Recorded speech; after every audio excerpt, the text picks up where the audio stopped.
पुत्र, प्रणाम माते। तुम्हारी संध्या वंदन में विघ्न डाल दिया है मैंने। नहीं माते, संध्या वंदन से मातृ वंदन अधिक श्रेष्ठ है। कहिए माते, आपने कैसे कष्ट किया? अब राजनैतिक शिष्टाचार कह के इसे मत टाल देना। मेरे नागलोक जाने की व्यवस्था कर दो पुत्र। आप नागलोक जाएंगी? किंतु क्यों माताश्री? पुत्र, अर्जुन के विषय में तुमसे कुछ पूछती हूँ, तुम मुझे राजमाता और अर्जुन को महावीर बताकर मेरी ममता का मुख बंद कर देते हो। इससे पूर्व के मेरे पुत्र के साथ कुछ घट जाए, सोचती हूँ मैं ही नागलोक जाकर कुछ प्रयत्न करूं। माते, आपकी बात काटने के लिए क्षमा चाहता हूं। क्या आपको अपने इस पुत्र के आश्वासन पर भरोसा नहीं रहा?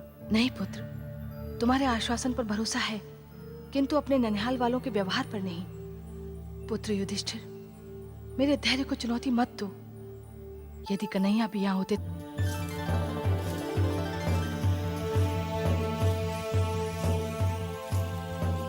प्रणाम बुआ। प्रणाम बड़े भैया। प्रणाम केशव। केशव, अच्छा हुआ जो तुम आ गए। माता श्री अर्जुन के विषय में बहुत चिंतित हैं। कान्हा, कई मास बीत गए अर्जुन को नागलोक गए और उसकी कुशलता का समाचार। बुआ, पार्थ जहां है वहां कुशलता ही कुशलता है, और मैं उसी का शुभ समाचार देने के लिए ही तो द्वारिका से यहां चला आ रहा हूं। मेरा अर्जुन कैसा है? इस समय तो वो मणिपुर नरेश का विशेष अतिथि है। मणिपुर नरेश का अतिथि? किंतु केशव, अर्जुन तो नागलोक गया था। बड़े भैया, अर्जुन की सद्भावना यात्रा सफल रही है। नागलोक और इंद्रप्रस्थ की मैत्री संधि पर हस्ताक्षर हो चुके हैं। केशव, ये तो अत्यंत ही शुभ समाचार है। कान्हा, इस समाचार को सुनकर मुझे अपार प्रसन्नता हो रही है। आज प्राचीन काल से एक दूसरे के वैरी दो परिवार एक हो गए हैं। कान्हा, आज मेरा जीवन सार्थक हो गया है।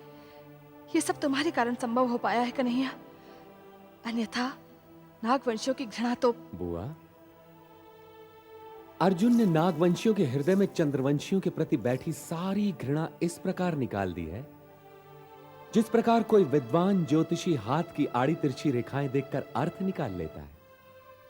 और सबसे बड़ा मंगल समाचार तो यह है कि महाराज वासुकी ने अपनी दत्तक कन्या राजकुमारी उलूपी का हाथ हमारे अर्जुन के हाथ में दे दी। कान्हा, ये तो सचमुच बहुत मंगलमय समाचार है। केशव,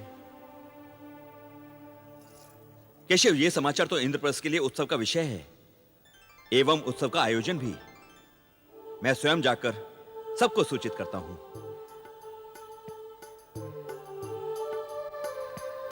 हे केशव, अभी कुछ ही पल हुए, तुम्हारे आने से पहले मैं शोक धारा में बही जा रही थी, किंतु तुमने मुझे वहां से निकालकर आनंद के उच्च शिखर पर बिठा दिया है।